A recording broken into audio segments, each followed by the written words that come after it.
مش سهل يا محمد ان انت احسن لعيب في العالم حاليا تخفيه طوال 90 دقيقه، مش سهل.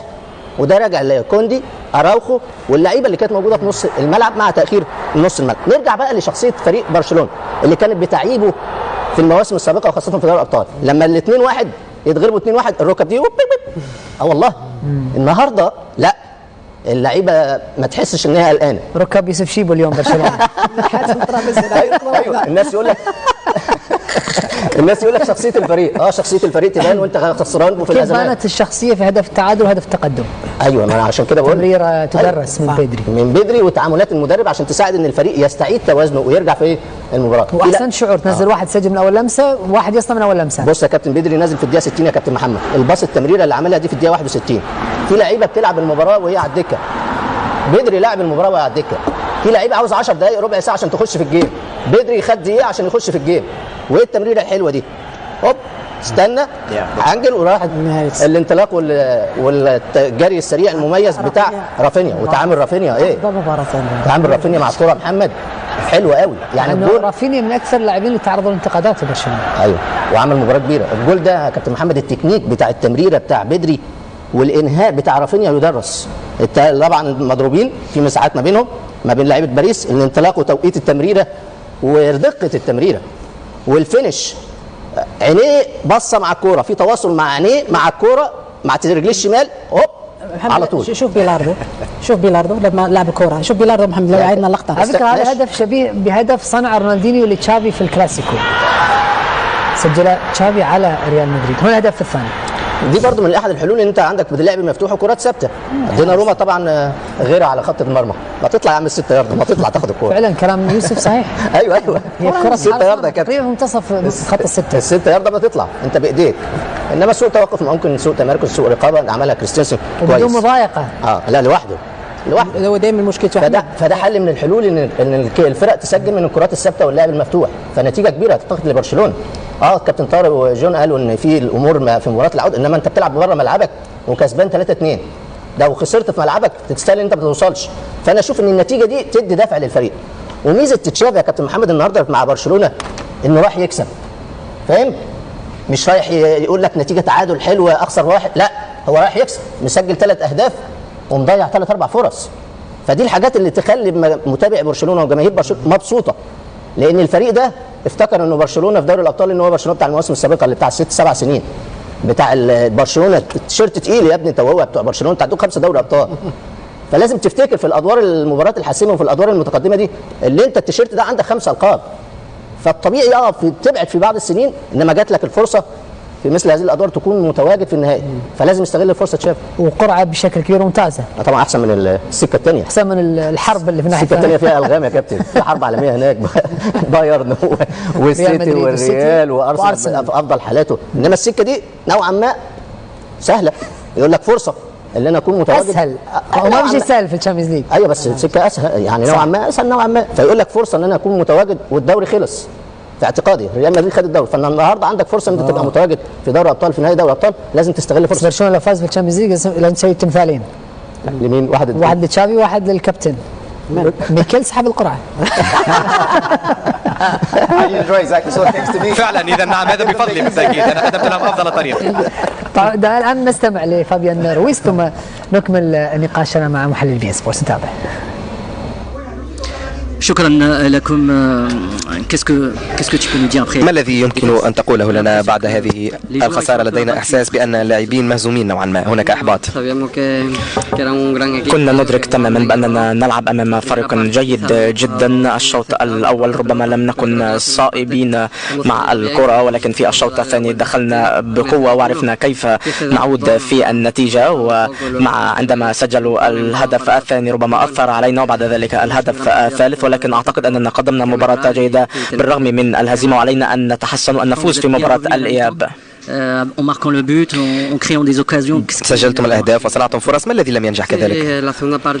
نعم، الشوط الثاني دخلنا بشكل جيد جدا وسجلنا هدفين سريعين وغيرنا النتيجة، ولكن بعد ذلك هم نجحوا في أن يسجلوا الهدف الثاني عندما كنا أفضل في الواقع في المباراة، وبعد ذلك ربما شعرنا بعض الشك وحاولنا أن نعود مرة أخرى، ولكن علينا أن نصحح الأخطاء التي ارتكبناها اليوم من أجل مباراة الإياب في برشلونة كي نتجنب هذه الأخطاء. بالطبع لدينا حظوظ، ولكن علينا أن نقدم مباراة كبيرة هناك وأن نذهب إلى هناك بعقلية إيجابية. الجماهير تساندكم رغم الخسارة، هل لا يزال الأمر ممكنا الذهاب والترشح هناك من إسبانيا؟ نعم، الجمهور دائما ما يساندنا حتى الدقيقة 90، هم يدعمونا دائما ونحن ممتنون أن نحظى بهذا الدعم كذلك في برشلونة، ونحن لن ندخر وسعا على أرضية الميدان من أجل أن نحقق الانتصار ونتأهل إلى النصف النهائي. شكرا لك. عودة إليكم. استمعنا لفابيان متحدثا بعد هذه المباراة، حديث أطراف باريس سان جيرمان عن اللقاء في نوع من الحزن بسبب خسارة المباراة، لكن في نوع من الرسائل مبطنة ربما بأن الأمور لا تنتهي، لأن الفارق هدف واحد، ونظام الشامبيونز ليج الجديد لا يحتسب فارق الأهداف خارج الديار. طبيعي محمد، يعني صحيح فاز اليوم برشلونة، لكن مباراة الإياب بتكون مباراة صعبة على برشلونة وحتى على باريس سان جيرمان بطبيعة الحال، يعني باريس سان جيرمان عنده الإمكانيات. اليوم مبابي ممكن يكون أفضل في المباريات القادمة، ممكن اليوم حتى ديمبلي يكون أفضل، لاعبين وسط الميدان يكونوا أفضل، عديد اللاعبين باش يرجعوا، حكيمي باش يرجع على الجهة اليمنى، ولهذا مباراة ما يلزمش أن برشلونة بالنسبة لهم انتهت المباراة، لا انتهت مع الترشح للدورة النصف، لا ما زالت مباراة أخرى، مباراة باش تكون أصعب من المباراة هذه. لكن الشيء الممتاز للبرسا اليوم أنه في 2-1 تحس أنه البرسا كأنه خرج من المباراة بعد 5 دقائق سجل لك هدفين، فريق آخر يخرج من المباراة، تصبح الأمور صعبة، لكن هو رجع في المباراة واصبح هو مستحوذ وخلق فرصة في وسطين، وتغيير المدرب أعطت نجاحات كبيرة بالنسبة للبرسا. أنا أعتقد أن باريس سان جيرمان اليوم بالنسبة لي أنا وين خسر باريس سان جيرمان، أنه منذ بداية الموسم ما اعتمدش كثير على راموس ولاعب كولومواني، اليوم أصبح يلعب براس حربة وهمي، بس اليوم يحتاج للمهاجم، وراس حربة وهمي هذه ما تعطيش نجاحات في كل المباريات، لازم تحتاج إلى راس حربة، وحتى راموس دخلوا متأخر. أنا بالنسبة لي أنا كان ممكن يدخل راموس حتى بين الشوطين، يثبت المدافعين مع لاعب باركولا، يثبت المدافعين بطبيعة الحال ويعطي يمكن حلول أكثر لوسط الميدان باش يتقدموا. لكن بالنسبة لي أنا ديمبلي ما نجمش يلعب راس حربة، ديمبلي لعب عديد المباريات راس حربة ما نجحش كثير. ديمبلي يكون خطير جدا لما يلعب على الجهة اليمنى ويدخل على رجله اليسرى ويسدد. زي الإمري تراجعوا مستواه ودخلوا في الشوط الثاني ما عطاتش نجاحات كبيره. بالنسبه لي انا الدفاع اليوم لقى صعوبات كبيره، لماذا؟ لان دفاع باريس سان جيرمان الغيابات اثرت عليه، سكرينيار غايب، ماركينيوس غاب كثير، لاعب مانديس غاب كثير، اشرف حكيمي، ولهذا تحس ان المدرب ما عندوش رباعي اللي يعتمد عليه منذ بدايه الموسم. كل اسبوع 2-3 جد، كل اسبوع حتى بيريرا لعب في محور الدفاع، ولهذا جاء للشامبيونز ليج وفي مباراه هامه جدا ما هوش في احسن حالاته خصوصا في الدفاع. ولهذا بالنسبه لي انا اليوم البارسا قدم مباراه كبيره، البارسا عنده تقريبا 6 مباريات ما سجلوا ولا هدف، اليوم صحيح سجلوا هدفين، في الدوري تسجلوا ولا هدف. تحسن الاداء الدفاعي تاثيره كبير على فريق البارسا، وشاهدنا بالنسبه لي انا اليوم تعرف قداش من تغيير محور الدفاع في البارسا مع المدرب هذا، تقريبا في 32 مباراة 24 مرة يغير محور الدفاع تشافي. اليوم عنده محور دفاع جيد، لكن كان في وأروخو صحيح هناك اصابات، لكن اروخو غاب مدة طويلة في مباريات سجلوا 4 الاسبوع القادم يغير، سجلوا 3 الاسبوع اللي بعده يغير، ما لقاش الحل. لكن اليوم وهذا اللي يشهد تشافي ان اعطاه فرصة للاعبين الشباب، صعب انك تعطي فرصه للاعب عمره 17 سنه في محور الدفاع، ممكن تعطيه في الهجوم في محور الدفاع الخطا بهدف، وكوبارسي شاهدنا اللاعب هذايا قدم في مستوى كبير. المشكل اللي عانوا منه طارق خصوصا وسط الملعب انه محظوظ انه اللاعبين بحال ديونغ وبيدري عادوا في الوقت المناسب، طبيعي عادوا لانه كانوا مصابين لفتره طويله، الفريق ما كانش عنده لاعبين في وسط الملعب، كان يلعب كريستنسن هو لاعب مدافع، كان يلعب كوسط ملعب، صحيح لعب العديد من اللاعبين، لكن المباريات خصوصا على المستوى العالي. لماذا عانوا في البارسا في الدوري؟ لانه كانت عنده غيابات احيانا في وقت من الاوقات وصل عدد الاصابات ل 13 لاعب. تخيل 13 لاعب كانوا مصابين. وهذه مشكله. ديمبلي في البرصا اصيب 50 مره 50 مره اصيب. هو عش لابس عليه فما مشكله في البرصا. اصابات ديمبلي كل اسبوع حتى في التمارين، حتى في بيت النوم تلقاه ياخذ عشان حتى في بيته اليوم ديمبلي ما عادش من اللي جاء الباريس سان جيرمان، فما مشكله عندهم البرصا يا اعداديه يا الطاقم الطبي. لكن اليوم بالنسبه لي غاندوغان اهم جدا انتداب.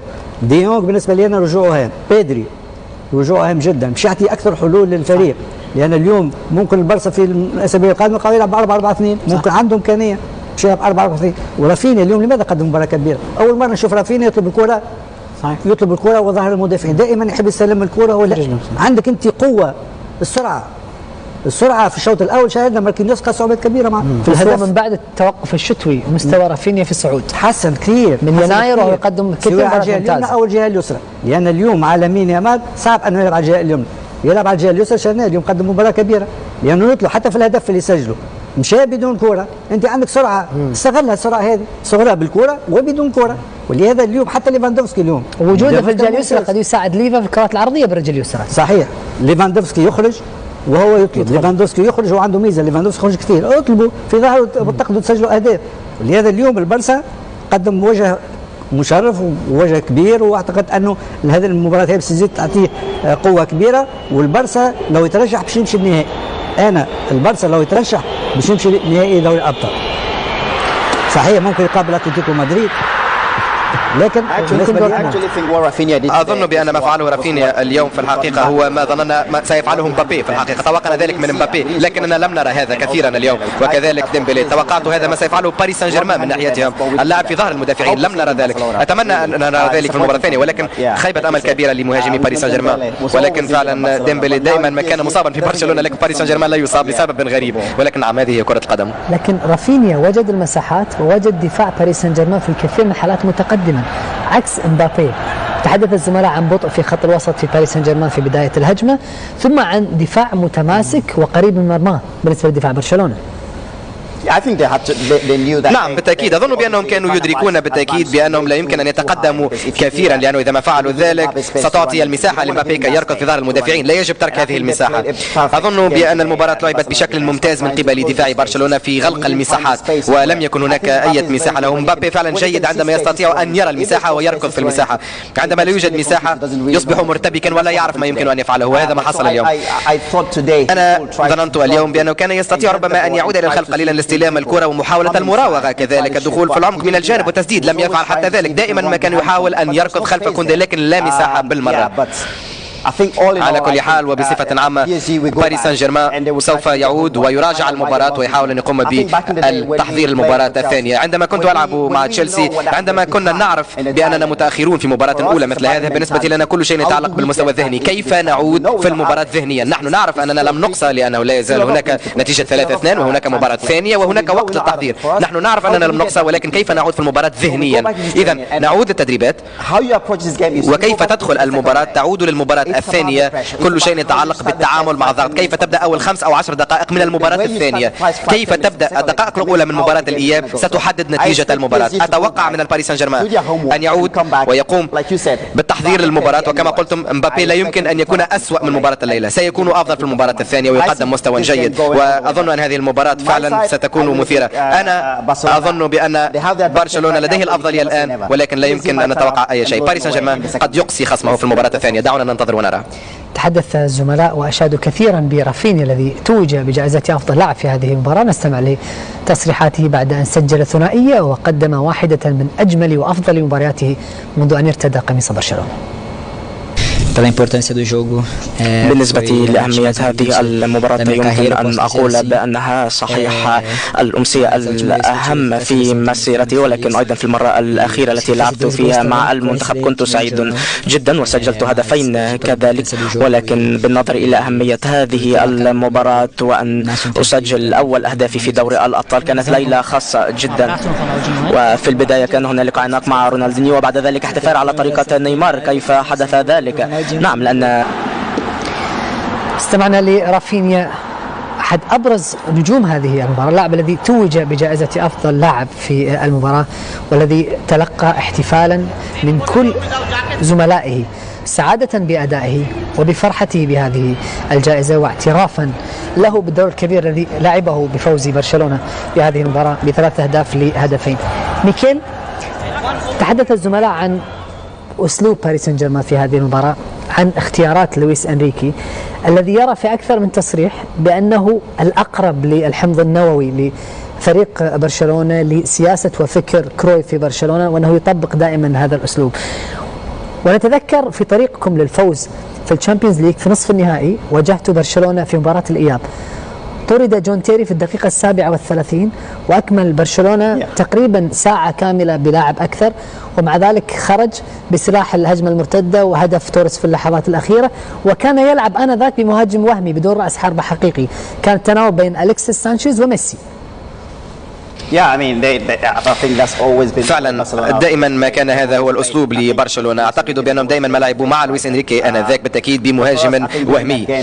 خلال تلك المباراة التي ذكرتها كنا نعرف بأن الأمر سيكون صعبا أن نلعب فعلا في الكامب نو، وكنا ندرك بأننا يجب أن نبقى في المباراة، والمباراة كانت ستكون معقدة مهما كانت الظروف. وعندما أقصي جون تيري بالتأكيد أصبحت الأمور أكثر تعقيدا. قلنا لأنفسنا نحن في الكامب نو والأمر صعب بما فيه الكفاية، ونضيف إلى ذلك إقصاء. حاولنا أن نبقى في المباراة، أن نبقى متقاربين متكتلين في الدفاع ونغلق كل المساحات. تمكنا من النجاح، وبالتأكيد هدف فرناندو توريس في نهاية المباراة. كنا ندرك بأن الأمر سيكون صعبا ومباراة وليلة طويلة جدا، ولكن هذا هو أسلوب برشلونة. في بعض الأحيان عندما تلعب بمهاجم وهمي، هذا ربما يعطي للخصم المدافع الصعود والبحث عن شخص ليدافع أمامه، وعندما تصنع هذه المساحة عندها يأتي اللاعبون الأجنحة في المساحات التي تترك. هذا ينجح في بعض الأحيان ويفشل في أحيان أخرى. الليلة رأينا بأن الأمر لم ينجح لباريس سان جيرمان أو للويس إنريكي، لذا ربما في المباراة الثانية قد يختار البداية بمهاجم حقيقي. كابتن يوسف، قمنا بمقارنة سريعة بالأرقام على ذكر إنريكي، على موسم إنريكي عندما كان مدربا لبرشلونة وفاز بالشامبيونز ليج بالMSN آنذاك، وبين برشلونة في الموسم الحالي حتى نفس التوقيت على مستوى الدوري. وجدنا فروقات كبيرة جدا على مستوى النقاط. كان آنذاك جمع 14 نقطة أكثر من الفريق الحالي، كان قد سجل 85 هدفا حتى هذا التوقيت، 30 مباراة في الموسم. اليوم سجل حتى الآن 61 هدفا. الأهداف التي استقبلها آنذاك مع إنريكي ومع الMSN فقط 17 هدف في 30 مباراة، حتى اليوم في 34 هدف سجلت في المرمى. فارق كبير جدا على مستوى النقاط، على مستوى الأهداف، وعلى مستوى استقبال الأهداف بين فريق تشافي في 2023-24 وفريق إنريكي الذي فاز بالدوري وفاز بالشامبيونز ليج. هي الامور مختلفه محمد، هناك العديد من الاشياء. ربما نوعيه اللاعبين اللي كانوا موجودين او في برشلونه ذاك الوقت، خصوصا على مستوى الهجومي، كان عنده افضل لاعبين على العالم، عنده لويس سواريز، عنده نيمار، ميسي، تشافي. على مستوى خط الدفاع كذلك داني ألفيس، العديد من اللاعبين الجيدين، وهذا شيء. لكن الان امور اختلفت كثير مع المشاكل اللي عانى منها برشلونه خصوصا في السنوات الاخيره، وفي المشاكل الماديه وعدم الانتدابات لم تكن ناجحه، وكذلك صرف العديد من الاموال وتورط العديد من المسؤولين في قضايا الفساد وهذه الاشياء.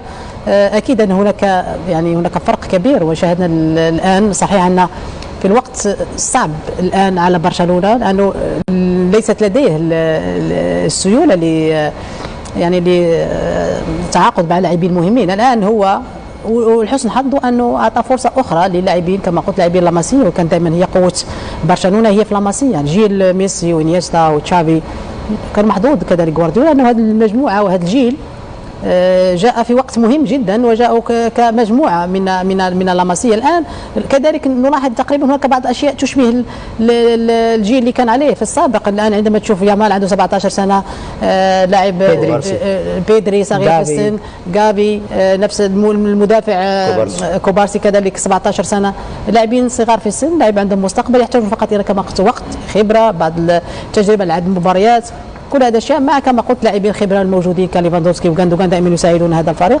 لكن وننساش كذلك ان الاصابات التي عانى منها برشلونه هذا الموسم تقريبا من اكثر المواسم اللي عانى منه اصابات. كان وقت من الاوقات لم يجد حتى اللاعبين في بعض الاحيان لعودته كانت في توقيت مناسب. ديونغ وبيدري كان عاود خصوصا في وسط الملعب لانه عارف كثيرا في وسط الملعب وجرب اشياء كثيره. كريستنسن كنا نشوفوا دائما كمدافع اصبح يلعب كوسط ملعب. العديد من اللاعبين يامال كذلك شاهدناه كذلك بدا يلعب بشكل جيد رغم انه صغير بدا في 16 سنه اصبح يلعب مع اصابه توريز مع اصابه ليفاندوفسكي كان مصاب لفتره طويله وتراجع كذلك مستوى ليفاندوفسكي في عمليه تسجيل الاهداف هذا الموسم. احد اسباب كذلك ليفاندوفسكي لما تقارن الارقام هذا الموسم والمواسم السابقه اقل موسم سجل فيه اهداف في مع برشلونه.